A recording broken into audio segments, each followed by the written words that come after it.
Good afternoon. I'm David Lereah. I'm president of United We Age, and this is the United We Age YouTube channel. United We Age is a nonprofit organization supporting senior citizens as they face the hallmarks of aging. We encourage people to practice what I call positive aging, possessing a positive mindset, staying in that present moment, feel confident about ourselves, be fit and healthy, and engage fully in life. I can think of no better person to interview than Ed Rose, who's the executive director of the Florida Senior Sports Association. He exemplifies positive aging. So welcome, Ed. Good to have you here. I'm glad to be here, at my age anywhere. Well, from what I can see, you practice positive aging to the 10th degree. Looking at your accomplishments, they're very impressive. You're executive director of your association. You've got a podcast on Spotify, The Dugout with Ed Rose and Dan Carlson. That you were just a guest on too, weren't you? Yes, that was a good time. Yeah, same here. And then you've won many awards for your excellence in sports, especially softball. Yeah, we don't have time to go into him. A senior citizen. But you're also dealing with a serious health issue right now. Can you tell us about it? Well, I went, I'll do it simple. September, I went in for a checkup for my heart. They say, hey, your heart's great, but look, you got a nodule on your lung. Long story short, they said, we need to cut it out. They cut it out and said, well, we got it. A month later said, nah, it's a secondary cancer. Now you got stage 4 skin cancer in your body, it's running around your body. So that's what I'm dealing with, stage 4 skin cancer in my bloodstream. And 5 years ago, that's a death sentence. Today, they got what they call immunotherapy. And immunotherapy, I've had 4 sessions now. And my last blood work said, hey, it looks like it's gone. And I'm kind of sitting on pins and needles right now to see if it's gone, but I still got to do immunotherapy for a year and a half. For a year and a half? So that's a real short story over the last 9 months. Yeah, so you're on quite a journey right now. Yeah, well, I've heard your story, and your story is a lot more tougher than mine is in the physical context, because after they took my lung out, 20% of my lung out, I was out hitting softballs 16 days later. So could call that positive thinking. Yes, most definitely. And for those that don't know, yes, I did have stage 3 esophageal cancer, and it was a tough year for me, but it's now been 8 years. Yeah, you need to listen to the story on The Dugout. That's the thing you need to watch, because Dave's a great interview, and I didn't say his name right, so I'm really sorry about that. You're not the only one in this world that hasn't said my last name, Lereah, correctly. Lereah. Did I get it then? Lereah? There you go. After a week of trying. So we'll probably get back to those health issues later. Let's start from the beginning here, because you've got all these accomplishments. But tell us really where you were born and how did it all start, so that you did have this motivation in you to accomplish what you've done. Where did it all start? That's an interesting way to put it, but I was born in Philadelphia, actually adopted at 2 weeks old, and after years and years of digging, I found out that I was a love child, I guess. Not a love child, a one-night stands with a military officer and a young girl that did not want the baby. And so I actually had a brother and sister that I actually found out about, met the sister. We looked a little alike. I always thought that, man, I probably had a rich family, and I was hoping that I'd find out and I'd be rich. Well, I'd find out that they were poorer than I was. I grew up a poor kid, but the good Lord took it. In the questions that you had sent me, you said something about let me not get into that, because you might ask that question. I was a poor kid that ended up in a military school in Florida that changed my life. And how I got there, and it had to be divine guidance. Did you need military school? Were you like I a was wild kid? I would have been a criminal. I would have likely been in jail. Mm-hmm. I did a lot of bad things that we can't talk. I didn't kill anybody, but I ran in gangs, and you got to understand that I lived in Trenton for a while. Mm. I was in a gang. It was a survival, and somebody asked me one time, who was my role models when I was a young man, and truthfully, until I got to Florida and went to that military school, I essentially had no role models, only the toughest guy in town. Because I've learned out early, if you ain't the toughest guy, you need to be friends with the toughest guy. That was the kind of logic I dealt with. And I didn't believe in school. I missed 100 days of school one year. The only class I would go to was PE and gym. So I was not a student. But once I got to Florida Air Academy, and this is a lesson in life, because once I got the discipline, I guess I responded to that in some ways, but I went through a lot of court-martials in military school. Mm. But in the end result, I went in the hated cadet, came out the vice president of senior class, the most valuable player in baseball. The list goes on. Be average, and I really wanted to be educated. Were you obviously an athlete in school? Well, Is that what you excelled in? Well, I was an athlete and I excelled in athletics, but I never played in an organized sporting event until I was like 13. I played 3 games or 4 games or something in a Babe Ruth league. Then I was shipped off to Melbourne, and I played every sport they had. I was a sandlot kid. I mean, we played sandlot ball, we played stick ball up there, and we ran a lot because we'd bang on movie house doors, and ushers would come out and chase us. And we threw snowballs at cars and they chased us. I got a lot of stories like that, but athletic. But yeah, I became a pretty good. I was a football player, basketball player, baseball player, and yeah, I love sports. That's all I love. Who were your role models growing up? My coaches. Yeah, when like I said, I had no role models until I got to high school, and my coaches. I know one of my coaches. Still today, we interact. He's 83 years old. Wow. And he's dealing with a sickness. Did you have role models from professional baseball? Did you look at the professional athletes? Yeah, Pete Rose, in context. Of course, it would be Pete Rose for you. I actually met him and spent 30 minutes. I used to tell everybody Pete Rose is my cousin. Never flat ass lie, but I played like him, and I run people over. I did just what Pete Rose. So you were a Pete Rose type of a player. Oh yeah. Okay, Charlie Hustle. Yeah, I hustled, dude. Yeah. But I was a Mickey Mantle fan back in those days. I was a fan. I was a man of Eddie Matthews. I used to use the Eddie Matthews bat. Oh wow! And I still use.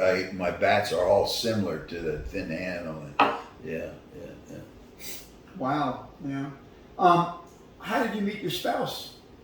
Well, and when did you get married? When did you finally settle down? Well, let me tell you the story, because that's all about the Florida Air Academy. I was here 2 weeks. Went to a dance. And Mike, her brother, was a cadet at the school, and he brought his sister. Now, I didn't know Mike from Johnny Appleseed either, but we were at a dance. I was standing there with my ex-buddy, and I guess I was eyeing this good-looking girl. And I said, my buddy was going to go. He always jokes around and said, "You beat me to it." You went, I did beat you to it. and I landed her, too, but... Yeah. So I asked her to dance, and we dated the next day. Went to the beach together, and there's a long story of during high school we broke up several times, but we went together all through high school. In my junior year, I got in a little bit of trouble. The school sent me home, and this is where the story really starts. My parents wanted to send me to a religious school. They were very religious. Masons and Eastern Star. I don't know what they are, but they're a religious organization. And they want to send me to religious school because they didn't like what I did at the Air Academy to get suspended or whatever I got. So I said, no, I'm 18, I'm leaving home. So my stepfather took me to the Jersey Turnpike with $10 in my pocket in my dress blues from the Air Academy, and I left home. Wow. And so that's my story. I left home literally with $10 in my pocket and no plan other than I'm getting back with my girlfriend. So I come down here and I spend, I stay, I wasn't totally oblivious to what I needed, but I had a buddy that lived on the beach in Melbourne Beach that went to school with me, a classmate. And so I stayed there.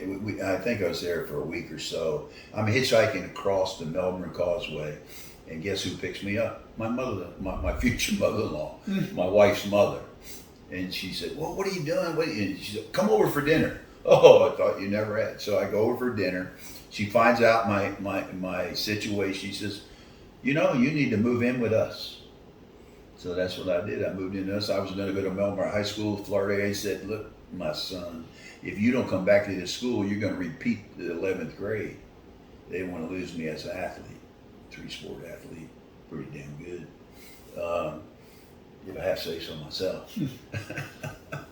But so that's what I did. I went back to Florida Air Academy as a day student, and now getting to the part we married, I graduated.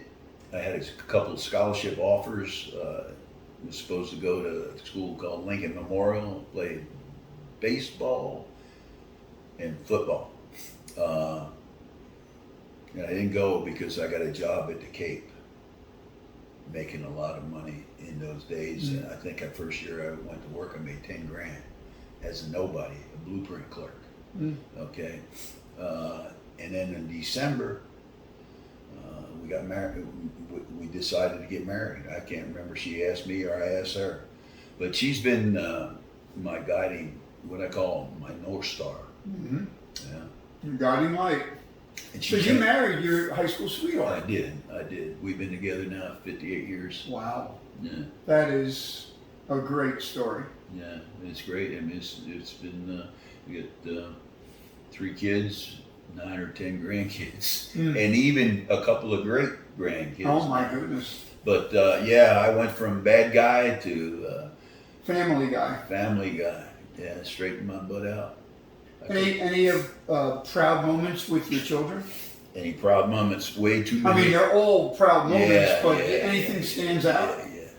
No, my sons. Any of your children athletes? Oh. They have your DNA, your genes? Yeah, better actually, because they were technically better, but they didn't have that spirit that you talk about. They had different spirits. My youngest son. Yeah. But excuse me, but you know what drives your spirit? It's because of the way your situation, you were an orphan. So your kids had a comfortable childhood because you provided. So their spirit's going to be somewhat different, maybe a little lower than yours in terms of achieving. Well, you could say I gave them too damn much. But, yeah. We didn't know, we weren't rich, I made a good living. They had a good life. But I think, so I didn't know how to be a father. My father died. My adopted father died when I was 11. I hated my stepfather. That's why I went to military school. And I was a tough guy because he was like 6'2", or at least I thought I was a tough guy. Because, you want to go outside and fight? That's kind of,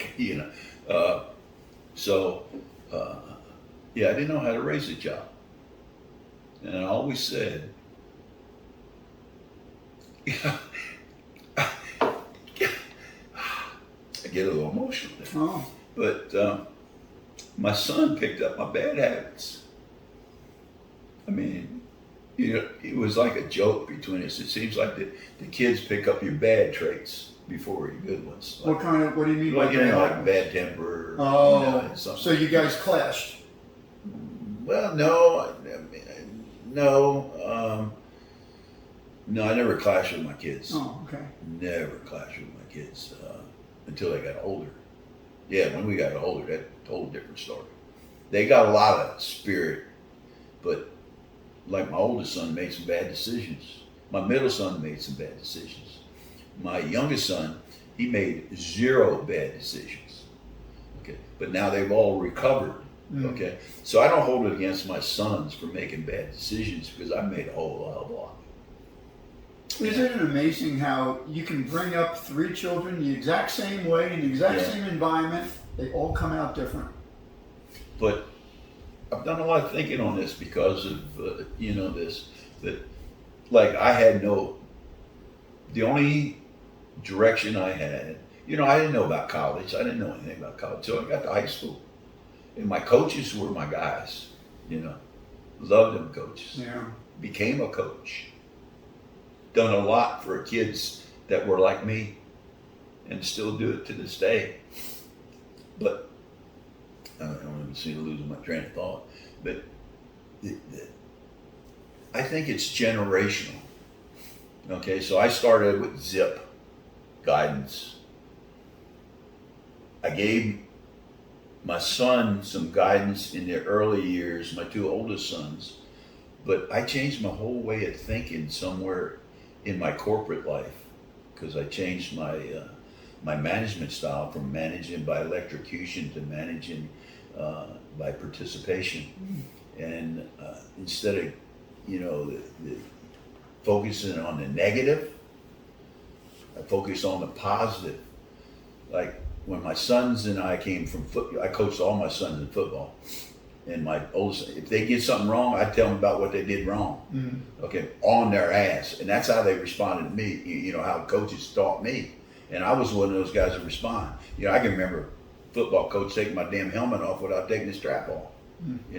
Calling me whatever, every name in the book, and I kind of did that with my 2 oldest sons. My youngest son, I had a new attitude.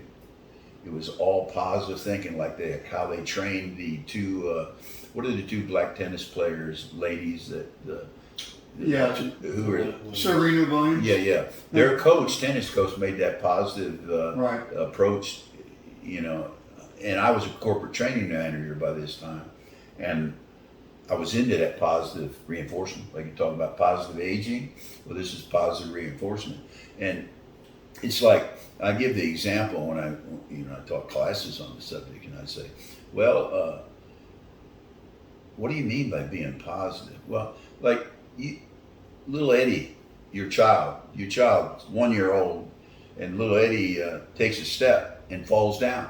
What do? You say, Eddie, get your ass up and put that left foot in front of the right foot and walk correctly.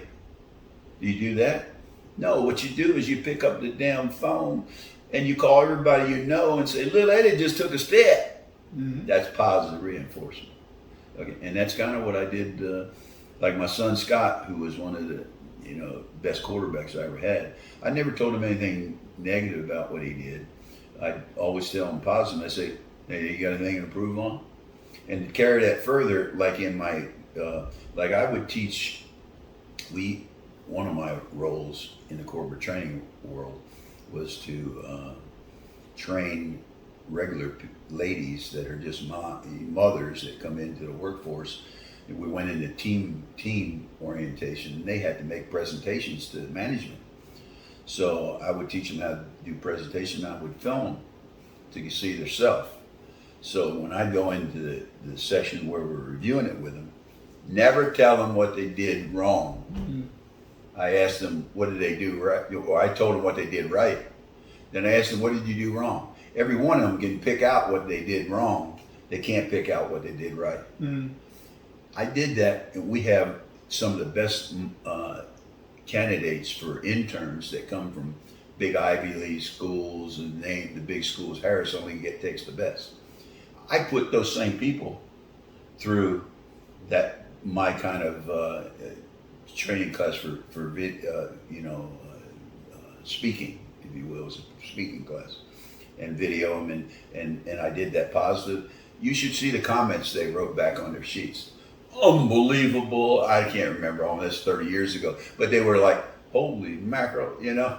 That's great. That's not the way they did it, you know. So, yeah, so I don't know. I got off kilter there. I don't know. That's all right. You climbed a learning curve. Yes. Is what you did. Sometimes those curves are steep. But you know what? I just forgot. I was going on the generational thing. I think it all in, you know, right now, why I'm saying generational, my sons learn from and they say, you know how you can tell if you've done a good job with your kids? Is how they treat their children. Yes. Okay. All my grandchildren are freaking A students, graduated from college, 2 of them in law school. And that's the generational learning process. Yeah. You know? That's something to be proud of. Oh, that's what I'm proud of. That all came That's from the one of your question. biggest achievements. Yeah. Well, yeah, that's my legacy. Yeah. It's next to Dan. He's my legacy. I'm leaving him. All right, let's turn to today. You're a senior citizen. And everybody defines senior 78, that making me senior Yeah, citizen? elderly. It makes you elderly under definitions. But there's different elderly now. There's different categories because life expectancy has changed so much that when you're in your 70s, you're at that lower elderly category. That's And when amazing. you're 80 to 90, you're in another higher elderly category. And then anything over 90. I got a friend, 94 years old, that does all kinds of amazing, plays softball, Unbelievable, does a yes. horse stand. He's crazy, man. And that's why one of the reasons why we wanted to interview you was the softball league that you've got with senior citizens playing softball, which I just find amazing. How some of these in their 80s and 90s can actually run around the bases, hit a baseball, a softball, and it just seems to be incredible achievements and something that we all need to know about because it's inspiring. Tell us about that. the league. No, the softball, and we talked a little bit this on our podcast with you, but softball to me is it's a socializing mechanism, especially in the senior years. In the younger years, it's the way to become the jock you either wanted to be or were, and we want to win at all costs.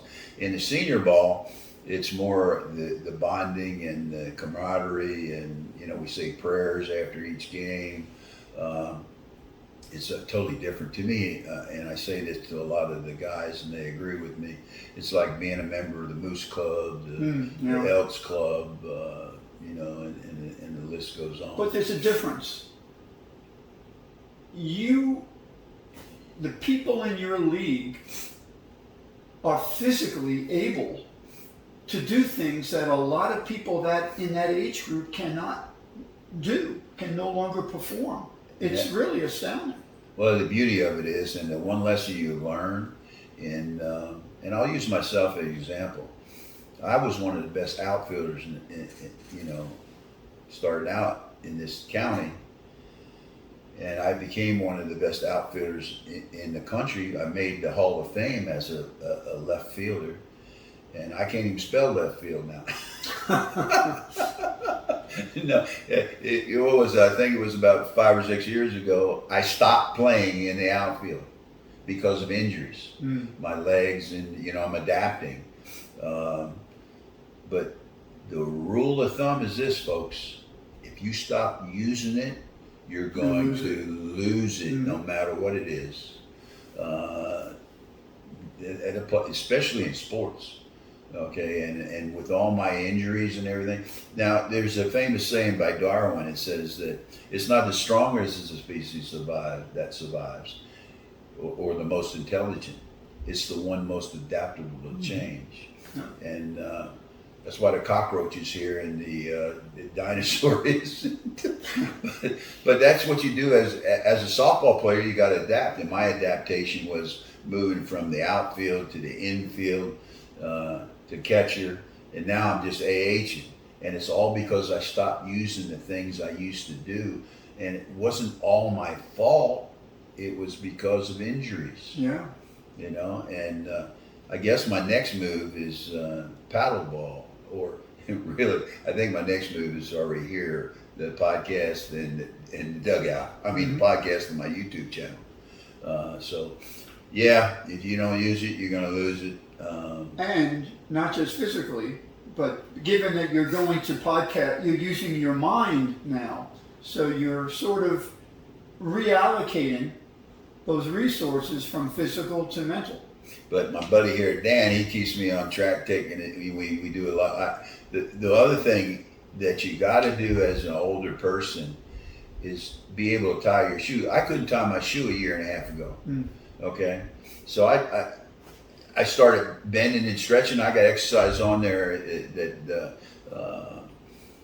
on my channel that shows you, you know, how to do it. So you know the old that's hard to visualize, but the crotch position, like the For like a catcher? well, yeah, like a catcher. Okay, that's a thing that if you can do that the rest of your life, you're going to be in good shape. Yes. You know? Like I can put my hands flat down on the ground now, and I can tie my shoe. It's, you know, and I hear a lot of guys. And sometimes when you're trying to get dressed in the closet, I heard my buddies say they fall and stumble. I had to put my hand up so I get one pant leg in. That kind of flexibility and stretching and stuff. Again, if you don't use it, you're going to lose it. Yeah. You stop, you know. You know, with United We Age, we deal with a lot of elderly people in these senior facilities. Who ties their shoes? And the chairs in the lobby have arms. Because have you ever seen an elderly person sitting in a chair without arms? You got to call the first responders to get them up. Really? So, you know, even sitting on a couch, it's very, very difficult, especially if the couch is low and there's no arms, they're in the middle of the couch. They can't get up. You got to go over there and take your hands and have them get up. So it gets very, very difficult for some people physically to do things that were very normal just 10 years ago. That's what you got to stop from happening. And for example, 3 or 4, maybe 5 years ago, I had braces on my knees, okay, brace around my belly, and I was heading right towards a lot of my buddies that you know, have those problems. And once you start relying on those braces, and I took them braces off, started the Stairmaster, and couldn't do it for maybe a minute, and then I got up to 30 minutes. And so you got to attack the things. Longevity says that people live longer that have stronger grip strength. Okay, so you got to keep your extremities good. You got to sit. If you got to sit in a chair and raise up like that all the time, that's what you got to do. You know, do that. So you never have to get in a situation that people. Yeah, and that's really one of your better qualities. You have that drive still to do it. And a good example is people in their 70s and 80s, they're getting knee replacement surgery, right? Because there's nothing they can do about it. If they have osteoarthritis, they're going to have to replace their knees. But the real key there, as you would say, you got to do your physical therapy after that knee replacement. Because if you don't, you're not going to be able to walk very well. You're done. You've got to be dedicated to that therapy in order to walk normal again, and not just to walk normal. Maybe you have softball players that have artificial knees playing softball. Oh, we got plenty of them. I've got guys come out there. There's plenty of them out there doing that. It's crazy, but that is the thing that you cannot let yourself do. And look, everybody say, "Oh, you're the strongest." You know, they talk about this cancer. They say, "You're the toughest guy I know." Well, toughness don't get you through cancer. It's the mind that you got to, you know, like you said in your story, mental strength. It's mental strength. And so let me ask you a question. Now that we're on that subject, how do you deal with growing older? How do you cope with your physical and mental decline? Because we all experience it. There's no escaping. But as you said, you've got to fight it. You've got to be able to have a drive so that you can maintain that quality of life. My answer people might laugh, but I hang around young people. There you go. I don't mean that flippantly. I mean it that I, as an older guy, had always played usually 10 years lower in my age bracket. I stayed with younger guys and competed with. Was I the best?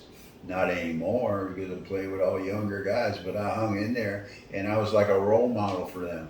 And I kind of ate that up. Yeah. Nowadays though, I've hit my I've hit my limit. I'm damaged in so many different ways that all I can do is catch, and I don't even like doing that. So I just hit and sit, so to speak. Yeah. Where I'm an AH. AH, is that like a additional designated hitter? Yeah, designated hitter.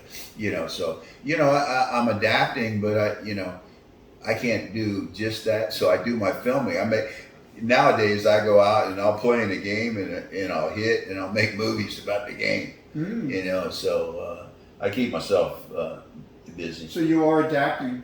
Yeah. So how do you stay so positive, which is for us, United We Age, one of our tenets is positivity. How do you stay so positive given everything that's happening to you over the last several years, especially with your cancer diagnosis and what you're dealing with? Where's that positivity coming from? Well, I think it's ingrained in a sense, but trust me, I had a pity party every now and then. You have your days. Yeah. Everybody does. We're human. All I have to do, and I've said this in the other, is get in my cold plunge. If I stay in that water for 2 minutes, I stay in 2 minutes, 3 minutes. Wait, say that again so everybody can understand what you're talking about. I have a cold plunge, an ice plunge. They call it a cold plunge. You do your research on that, you'll find, and you don't need to do the cold plunge per se. You can use your shower. It'll accomplish the same thing if you do it in cold water. Because sometimes when I'm in a hurry, I'll just take the shower. It changes getting in a cold plunge or getting a cold shower will give the same endorphin charge, and I forget the name of the endorphin. That it's like having a runner's high. Okay, but it will. I can be feeling bad and like I'll get up in the morning. I got to go down and play softball in Sebastian. I don't want to get up.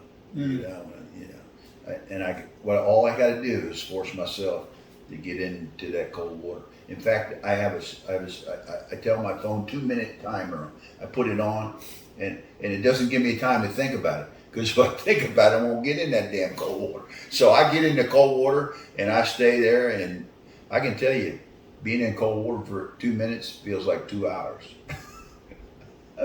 So what is it actually doing to you when you come out of that cold water?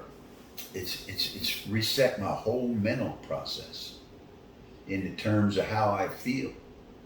And besides taking every damn thing that hurt in my body out of it, as a softball player, you wake up every morning sore. At least at my age you do. And I'm getting that confirmed from other people. Now, if I don't get in the cold water, it'll take me a couple hours and I'll feel okay, loose, But if I get in the cold water, it changes my whole mental attitude. It's the greatest thing since sliced bread. So we're substituting a cold water dive for coffee. No, I take coffee. You do that? No, actually, I get up, and I never used to drink coffee. Yeah. Okay, but I never liked the taste of coffee, and this is how you adapt and change. I used to drink an energy drink once in a while, or and I got in the habit of drinking it more than once in a while. Like a Red Bull or a Monster? I stayed away from them. I did. What was the other one? There's the other one, but like it was my buddy. Now talking about Red Bull, my buddy had his kidney replaced and he's on dialysis because the other one's bad, and because he was drinking 7 Red Bulls a week or something. Oh like my that. goodness. Okay, so once I heard that and put 2 and 2 together, I said, dude, I don't like the taste of those energy drinks. and I don't like the taste of coffee. But I'm doing my research for health benefits, and coffee is everywhere, says it's good for you, bottom line. So I replaced 1 cup of coffee every morning and do no energy drinks. I take some B12 shots, you know, but I get up in the morning and my wife has a little cup of coffee and it's sitting on top of the coffee. She drinks coffee a lot. And I put ice cubes in it, try to drink it cold, and I go, suck it down, suck it down. It's like, how do you drink it that fast? And then I go do my cold plunge.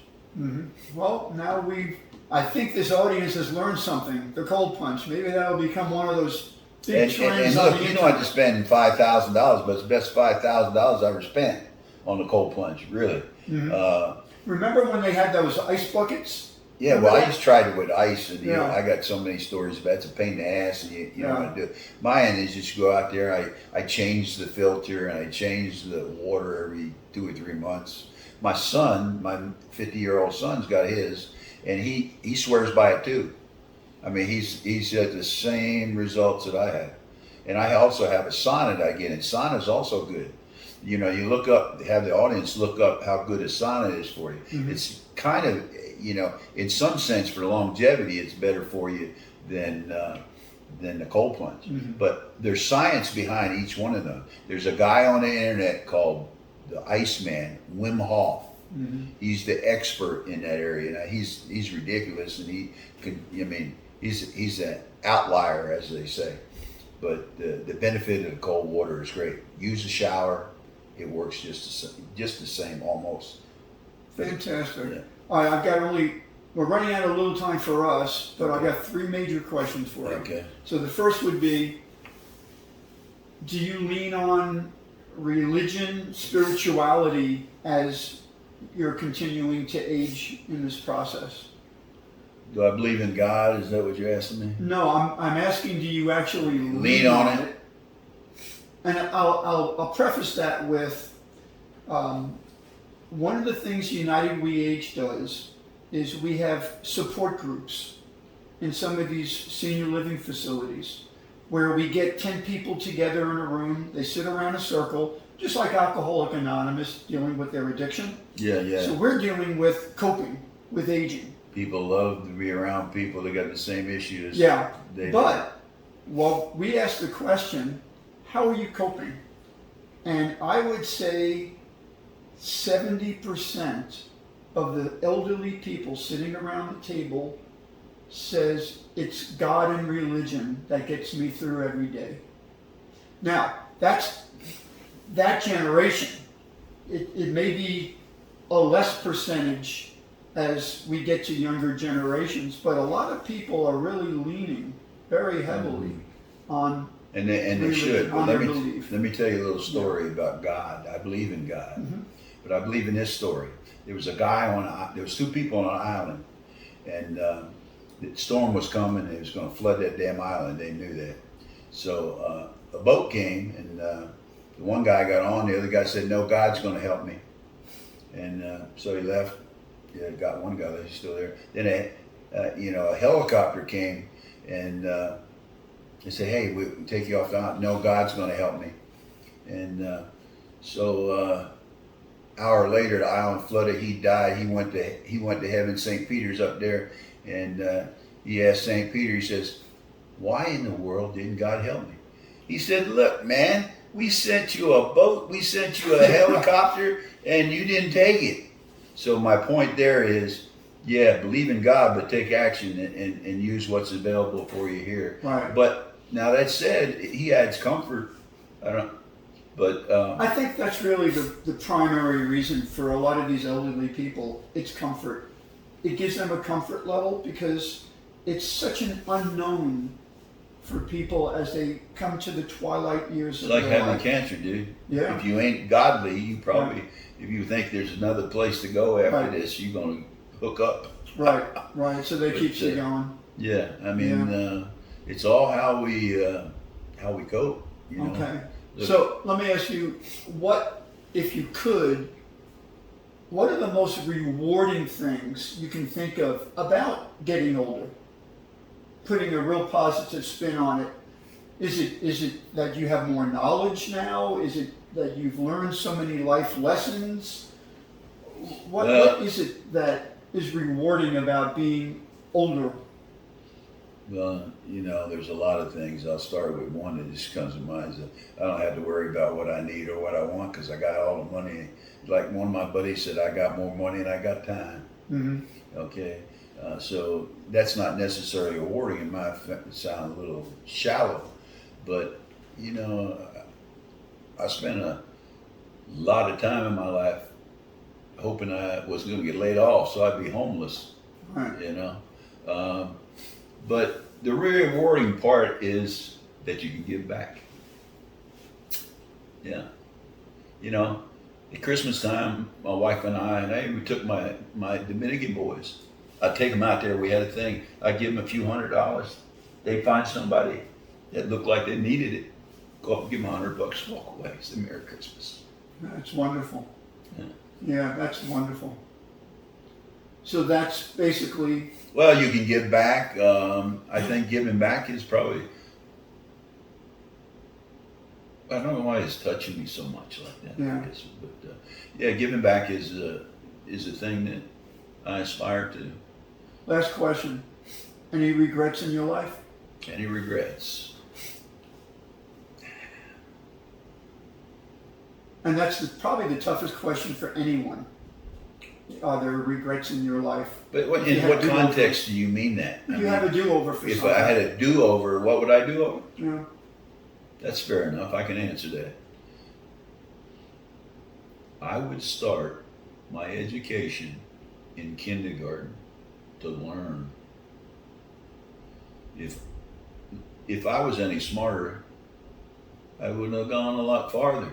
I don't know how I would have got any better, but when I say better, I had the greatest life in the world. Mm-hmm. What I've done, traveled the world, been all over the place, been the keynote speaker for the government of Australia. The things I could say I did back as a Jersey punk kid, heading for jail. Dude, I don't know if it could change anything and make it any better. Yeah. Because if you change something, you Something won't else be is- where you are now. Yeah. Yeah. So maybe you don't have many regrets. Well, I think there's a saying, it's not what happens to you in your life that determines your destiny. It's how you deal with what happens to you in your life. And sometimes you might think you're not dealing with it right, but it turns out you did it spot on. That's, tough answer, but that's the best I can give. Yeah, no, that's... Tough question, that's the best I Yeah, can give. that's a very good answer. And all of us are going to go through journeys in our lives. And my wife tells me this. This is my second marriage. So she keeps on saying, well, if we hadn't gone through all the crap we did in our life, we wouldn't be together. That's what makes you stronger. And hopefully not many people have regrets because it's where they are now. Yeah, what good would a regret do? Yeah. Now, my regret about not studying, I'm a dumbass that went a long way. Yeah. I asked my mother the same question about regrets, and her answer was, I regret that I didn't go to college. That she didn't go to college? Yeah, because her father told her not to go to college because back then women didn't go to college. Yeah, right. My mom's 96. So that was her big regret. I wanted an education. And she ended up graduating with a BA in college at 65 years old. Oh, that's great. I love that story. She went back to I've known college. a lot of people have done that. Yeah. That's great. That's their spirit. Yeah. And your spirit, because you probably got some of hers. So I want to thank Ed Rosen for being here today. Oh, not Rose. No, Ed Rose. That's I got him. He didn't say my name right. I Boy. haven't Rosen here in a while, but it's Ed Rose, of course.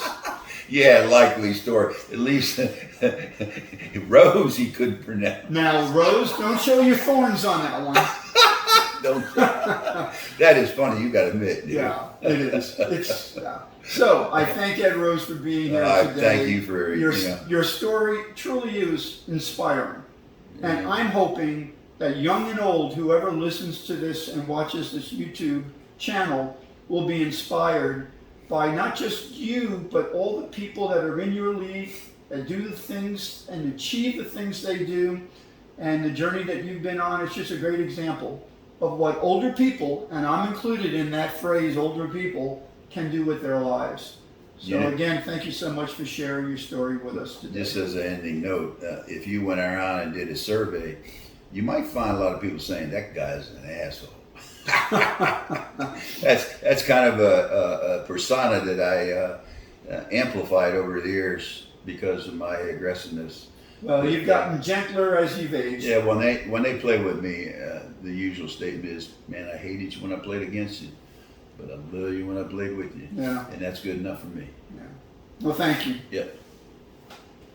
Thank you. What'd you think, Dan? Mm-hmm. That all right? Very good interview. That was good. Let's hope it all took. Is it still running? I don't know if you pushed record on that one, but it ended up shutting off again. Which one? The camera, it didn't matter, not that one. Yeah, I think it turned off. Yeah. We're having problems with that thing. The phone. But we have something, right? Oh, yeah. Oh, yeah, no, we got Okay. Yeah. No, yes. Oh, I want to do him on his phone. Oh, you wanted the 4 A's? Yeah. You want me to sit again, or what do you want me Yes, to do? I want you to sit again. Here? I'm just going to do You want me to do here? Yeah. No, in this chair? Yep, that's